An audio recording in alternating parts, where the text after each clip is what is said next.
Paano mag-hatch ng BBS? Si Kuya Rick.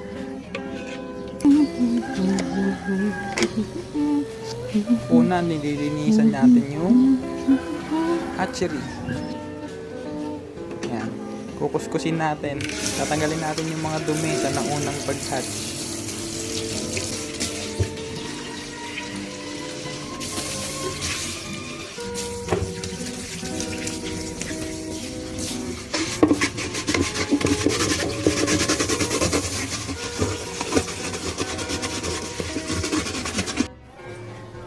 Tapos, ang ginagamit kong tubig ay galing sa poso. Para walang halong chlorine. Siyempre. Tapos, isasalang ulit natin sa air pump. Yan, kailangan niya yan.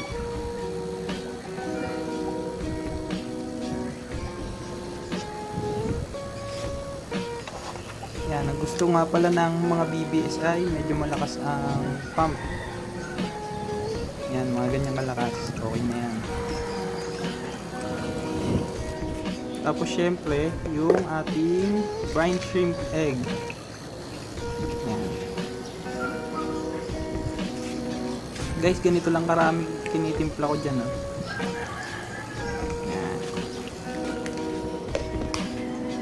Dalawa lang ingredients nyan. At yung isa ay asin, rock salt na nabibili sa palengke. Ayan. Basta-basta na lang ilagay, okay na yan.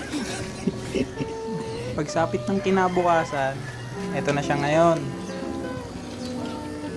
Ayan, papatayin natin yung pump. Ganun lang ulit. Papatayin natin yung pump. Haluin, may mga nasabit dun sa gilid eh. Ayan, patitiningin mo lang ng mga ilang minuto. Tapos, yung mga BBS na pupuntahin sa baba. Pero attracted sa light yung mga BBS. Eh, nasa outdoor ako, kaya ayan. Kusan-san sila naglalanguyan. Pero ganito, diskarte ko. Ayan. BBS net. I-drain ko lang sila sa BBS net. Tapos, yan, sasalain mo lang. Sasalain mo lang. Masasala naman ng BBS net yung mga BBS na na-hatch. Ayan yung mga na-hatch natin, oh, kita nyo. Ang pula. Tapos, bago maubos, yung mga nakalutang doon, hindi ko na sinasala. Ayan, para tapon na. Kasi mga shell na yan ng BBS.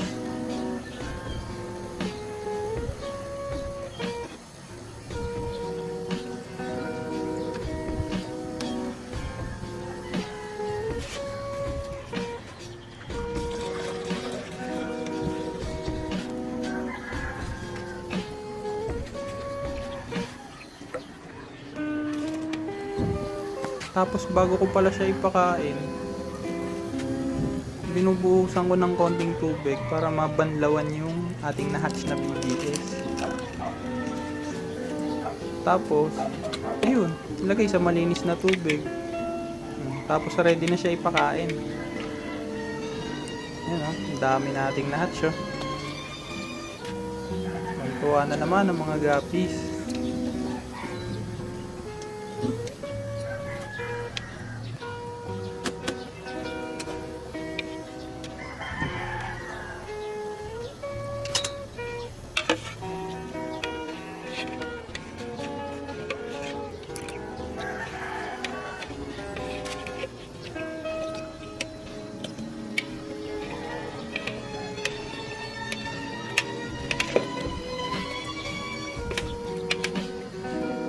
Madalas dito, pag ako nagpapakain ng BBS, mas marami kong binibigyan yung mga fry.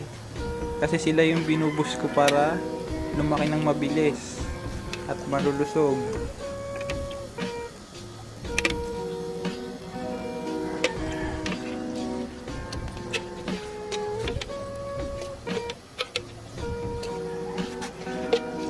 Nakakatuwa magpakain ng BBS kasi ang sasaya nila pag pinapakain.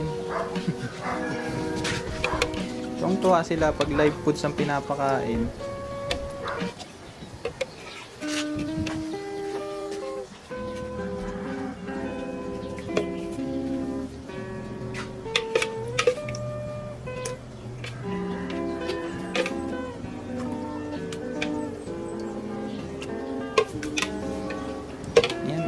na yung BBS sa mangkok nating malaki.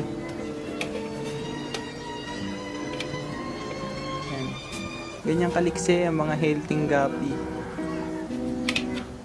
Tamang pakain lang.